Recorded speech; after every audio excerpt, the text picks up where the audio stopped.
my name is Kimberly Mood. I am an occupational therapist, and I'm also the owner of Carolina Therapy Solutions for Kids. Awesome. So what does a day-to-day look like in your life as an occupational therapist and business owner? Okay. Well, as a business owner, I wear pretty much all of the hats. I've worked really hard over the last 3 years to try to organize my week so that I'm playing different roles each day as best I can. Up to this point, I have been the primary occupational therapist here, so I have been responsible for all of the intake, evaluations, just initiating treatment plans and establishing treatment plans for clients, and then preparing the COTAs, which are the Certified Occupational Therapist Assistants, to then carry out those plans, and then overseeing the process until that client discharges. As the business owner, I obviously have to make sure that the occupational therapists and occupational therapy assistants know what they need to do, know what their role is, and know how to do it and do it well. That they're submitting billing and things like that, and that the documentation that they submit is something that we can actually be reimbursed for. And then I also manage just the back end of the business in general. So all of the finances and payroll and anything you can imagine to run a business, keeping the lights on, paying the lease, marketing, establishing relationships with other businesses in the area. So very important for you to be a lifelong learner if you're going to be a business owner, and an OT, because even as an OT, OT is just such a I guess you'd almost call it an umbrella discipline. We have to know a lot about a lot. We focus on mental health, physical development, just general development of cognitive and motor skills, community integration and things like that. So I guess in both of my roles, you have to know a lot about a lot all the time. Mm-hmm. Yeah, that makes sense. Is there something you wanted to add? Jenna covered so much. I'm like, yeah. What are some of the difficulties that you find in owning a business and then also trying to still do the role of occupational therapy? Oh, that's an easy question. How do I organize it? Because there are a lot of difficulties. I mean, there are a lot of things. I am not the most organized person in the world. I think I was just telling you about that earlier. Not the most organized person in the world. I'm very much an idea person, a visionary. I have thousands of ideas all the time, but as a business person, it's important to organize those things, break them down, compartmentalize them all, and then develop each of those ideas, then to delegate it to someone else to carry out and then oversee. So it's important for me to be able to think about even the most minute detail in everything, because it's my responsibility to make sure that those things don't get missed. So I think when it comes to challenges, I mean, I think that's been one of my biggest challenges, just trying to overcome my personal biggest challenge, in order to then have the business be successful. Finances are always a challenge when it comes to starting a small business anyway, but in this particular field, we bill insurance for reimbursement. So just having to learn all of the requirements to then be in network with all of the insurance carriers and figuring out, because they're all very different. So figuring out how your business can be in compliance with all of those carriers, doing contracts with every one of them individually, and making sure that you're signing a good contract and negotiating a good contract. And then making just strategic decisions for the business. Do we decide to because our business does in community, in clinic, and in home, but a lot of businesses in the area only do community sessions, or only do clinic sessions, or only do home sessions. So how to make a good strategic plan for your business and then implement that plan, and prepare your staff to be able to do it well. It's almost easy to do the thing that's easy for you. OT is my passion. It's what I love to do. I think I'm pretty good at it. I work really hard on being good at it. But it's not just me, so as a business owner, it's important for me to make sure that I'm always thinking about my staff, even before I think about myself. making sure that they have the things that they need so they can be successful and so that their lives can be fulfilled, and so that they feel like I'm here to be their advocate always. So it's really important for me to make sure that I'm developing as a person so that I can, so I have something to give to them, as a mentor, as a leader, as just as a colleague. So I'm always growing, always educating myself so that my staff can be stronger. How many hours a week would you say that you work as a business owner? I think I work constantly as a business owner. I mean, it's difficult to set aside time to have a family, even as a business owner. It's you think that you have so much unlimited time, when you work for yourself, but really my family has had to make big sacrifices in the past. I've got 2 kids and a husband. They've had to make sacrifices so that the business could develop the foundation that it even has. So you work nights, you work weekends, you're up at 3 a.m. trying to prepare things, and then you work all day. So I come in and I work as a therapist. I have relationships with all of the clients. I oversee the paperwork and just the clinical direction of the company as a whole. So even though I have other therapists that work under me, I'm still responsible for all of their work. And even when other disciplines come in, speech, physical therapy, ABA for children with autism, which we plan to implement all of those next year. And right now we're trying to hire for all of those. It'll still be my responsibility to make sure that all of those people that are working well. So I never get an opportunity to just be off from work because I have to support everybody that works here. Plus, I come in and I work during the regular business day, but most of the things that have to happen on the back end of the business have to happen outside of the regular business hours. So when it comes to payroll and financial development and dealing with the banks, and I have business mentors that I'm still also responsible to. I have kind of a board of directors that supports me in navigating things with the business. So they hold me accountable to the goals that I've established for the business. So I don't think you're ever just working for yourself and just out here freely doing what you want to do.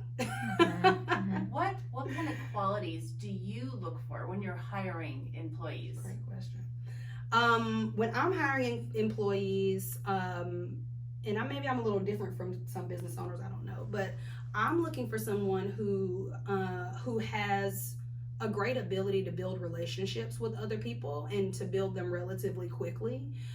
Because we work with children, and our primary focus here in this particular clinic is not just on the child. We want to progress the child, but we have a large goal of progressing the family as a whole and the parent and how they can then progress their child.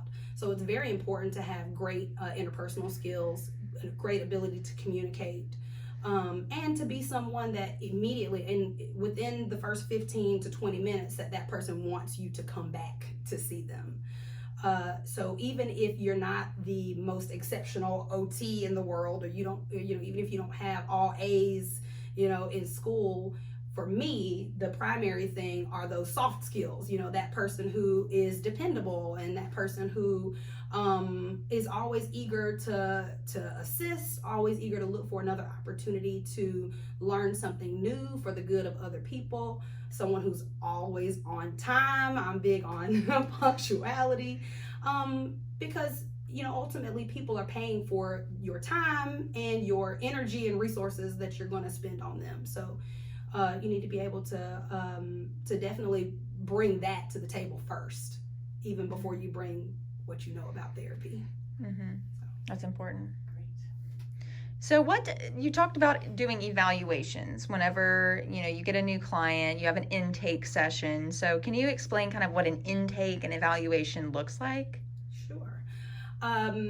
For occupational therapy, if you're going to use insurance, well, not just occupational therapy, for any of the rehab sciences, OT, PT, or speech, if you would like to pay for your services using your insurance benefits, you will have to have a doctor's prescription for the service. So we do go through the process of just making sure. So I typically start with a screening, just to make sure that the person actually does have a medical necessity for OT. And so if not, we send them to the doctor for the doctors just to assess them first to determine if they want to give them a prescription. But for the most part, our kids have, Down syndrome, cerebral palsy, they were severely premature or something like that. And so they come to us from the hospital or from the doctor. So they already have a prescription for services. And so when we do an assessment, we do standardized assessments first, just where we kind of determine where this child is functioning in comparison to other children their age based on scientific research. So there are assessments that are developed based on what typical development is, and we compare our child to that. So we do those standardized assessments first, and then we do an interview of the parents to find out what their concerns are, and then skilled observations of the children. So because occupational therapy very much focuses on the child as a whole, their full functional profile. So where standardized assessments typically will focus on motor skills or they'll focus on just cognitive development, our goal is to make sure that all of those systems can be integrated so that this person can function at an age appropriate level. And so we have to do an assessment that includes interviews and observations. So we do a lot of play-based things. I can do an observation while a kid is on a swing or going down a slide or just running through the clinic. We might just run around and run some laps or run outside. And OT typically looks very much like just playing around or, playing with toys or running and jumping. But that's the occupation of childhood. So children who struggle to play like other children typically need occupational therapy. So those are things that we need to see during the evaluation process so we can build strategies for how to develop those skills. And those are the foundational skills for life. So where we do a lot of play-based activities with children, all of those things are applicable to even adult-based therapy. Because, for example, if, a child holding a crayon to color a picture, if that child can't do that, they probably can't hold their toothbrush to brush their teeth or their brush to brush their hair or something like that. So awesome. I'm chatty, I'm winded. No, that's okay. You're doing a great job explaining. Can you talk about salary or about how much because we know how much an occupational therapy assistant makes. Mm-hmm. Now, to become an occupational therapist, you have to get your bachelor's degree and your master's degree in occupational therapy. Yes. So you would get paid more. Yes. Because you have more schools. So Yep. what does the pay look like? Typically the pay is anywhere between, it's a vast range because we can do so many things. But coming out of school with no experience is typically between the $50,000 and $60,000 range to start, and then benefits are often included. But it depends on what setting you go into. So in the pediatric setting, especially in a private pediatric setting, benefits are often not included. But you might get a higher hourly pay, so I guess you're kind of expected to take that higher pay and put it toward benefits for yourself. But in pediatrics, you get a lot of flexibility in your schedule. There's typically not a set schedule, so you can see however many clients you want to see in a week, and you could even spend your time working in another facility. A lot of therapists work in the schools full time, and they're done around 3 or 3:30, and then they come and work in an outpatient clinic in the evenings and see a few kids also. So lots of versatility and lots of opportunities for a lot of pay. Mm-hmm. We have a lot of adjunct professors and a lot of just full-time professors that also work in pediatrics outpatient after they finish up with their duties at school. So so as a pediatric therapist, typically you're getting paid per treatment hour, somewhere between, I've seen as low, usually when you're going into an inpatient facility, a rehab facility, acute care, so kind of in the hospital right after, post-surgical roles. And then it can range up to $100,000 to $120,000, $130,000 per year, depending on what you're doing. Would that be in like a hospital setting? It depends. Or skilled Yeah, nursing? It depends. Yep, skilled nursing facilities you can make, and typically when you're making money like that, you might be the only OT, and there are a lot of OT assistants that you're responsible for. Or I have a good friend who she had no experience in OT, but she went on and got her doctorate after we finished OT school, which was only another year of school. Or you can actually go into a doctoral program and just do 3 years all at once. And she came straight out of school and she worked as an a rehab director. She works as a rehab director, so she makes over $100,000. Or I've got another girlfriend who does adult outpatient therapy, which it's very similar to pediatric outpatient therapy, set up pretty much the same way. But she works in homes, completely in homes, and she makes over $100,000 a year also. So a lot of travel though. Travel therapists can make in the 80 to 90 to 100,000 a year if they're willing to be flexible about where they take assignments. So there's a lot of opportunity to make a lot of money as an OT, and a lot of opportunity to do whatever you want to do. So you can come straight out of school as an OT and start an OT business if you want to. Not a lot of regulation around who or how you start a business. You don't have to have anything special other than that certification. So Okay. Do you have anything else you want to ask? That's good. Yeah, that's great. Yeah. That's so much information. Yeah. So just anything else to add? So just to be clear, you as an occupational therapist, you assess a child, evaluation, you create the plan for the child, the treatment plan. And then the occupational therapy assistant will go and execute that plan. Is that correct? In some cases, yes. So the occupational therapist also executes a plan. So Okay. So you they do also both. We also see clients.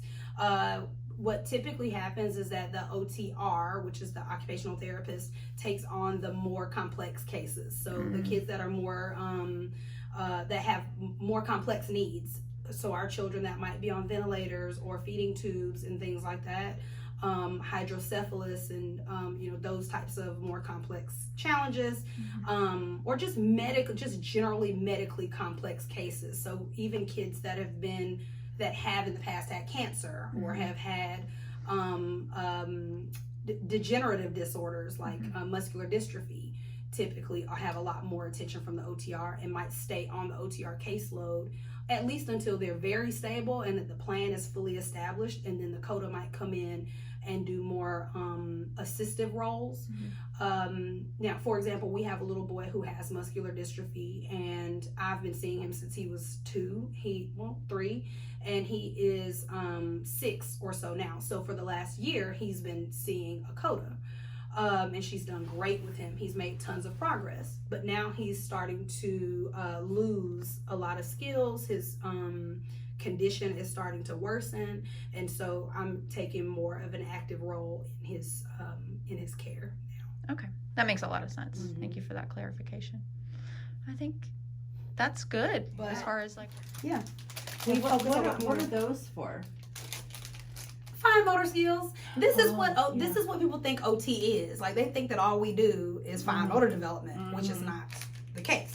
And so we're really trying to change the perception of what OT is. I mean, my mentor used to say OT is life, and which it really is. Anything that happens in life, OT is encompassed in it, because we do activity analysis, which is a huge part of our job, which is that anything you do, like, I'm reaching to pick up this eraser, what are all the mechanisms that it took for you to be able to go and reach up and pick that visually, what you have to do, cognitively, how did you map out the movement to get you to that place, and then how much grip strength did you need to even pick that up? How did you not crush it when you picked it up? You have to grade your strength. So assessing what all those components are, and then teasing out where the problem component is, and then just developing that skill. So if we have a child that has a sensory processing disorder, for example, and that child has a hard time doing anything on the playground, maybe because they're overstimulated by everything on the playground, or they can't swing because vestibular input is just overwhelming to them, and it makes their body feel like it's going all crazy because they're on a passive movement surface. We work on teasing those things out and desensitizing the system to be able to then participate in those activities. So, so when you ask what we use to do OT, what we should be using are whatever the child uses in their life. What we should not be using are whatever makes us feel most comfortable, because we just kind of want to, this is what I know what to do with, so I'm going to do it. We should be very, very versatile, very adaptable, so that we can go into any situation, say, okay, what's important to this family? What do they want this child to be able to do? If dad wants little Johnny to be able to go hunting with him, then we need to be figuring out what it takes to hold his hunting rifle and get out there. He needs to have the strength and the coordination and the cognitive ability to do that. Awesome. So what would you use this BOSU ball for? Usually balance. Okay. Yeah, so usually what we'll do is we'll put a child on the BOSU, and then they have to, right here on the phone. So I might put a child, I guess I can't because then I have to back you all the way up. I'll go back here. Okay. So we might have someone balance on the BOSU. Yeah. Okay. And then we might play ball with them, and we might expect them to then just be able to adjust their balance and still be able to be functional with their upper body. We might facilitate some trunk rotation, so we will move ourselves into different locations around the room. We might work with the child on just anticipating, oh my goodness, anticipating how they need to then position their body in order to make a certain movement using the BOSU. So whatever they're interested in playing with. So sometimes it's ball play, but a lot of kids, a lot of kids are not, they're struggling to just catch a ball while they're standing on the ground. So we might have them bounce on the BOSU while they even watch a video or play the Wii, or spin this little spinning toy, which is just the highlight toy of the year or something. I don't know. All the kids love it. So they might stand on there and just spin that toy around looking for the letters. So you do a lot of playing. A lot of playing. Oh, yeah. So to kids, I bet they think that they're just playing with you. Exactly. That's the goal. And not really strengthening muscles or learning the balance. I've got one little girl who has spina bifida. She's been with me for years. And when she came in, she could not remain upright. She walked on her hands and her feet, and we're working on her being able to stand upright and take steps, and so she is now walking around with her she's got little canes, like a little old lady, and she's walking around independently with those canes now. And but for her, we've done some play, but it's been much more, and she's older. She's very cognitively very capable of participating in her rehab process. And so we do a lot more like, okay, when we're working on a day, you get on the bike, you getting on the whatever, we're going to do this thing. Much more like adult therapy with her even. Okay. Awesome. That is so exciting. Well, thank you so much for having You're welcome us. so much. Yes. Thank you for having me.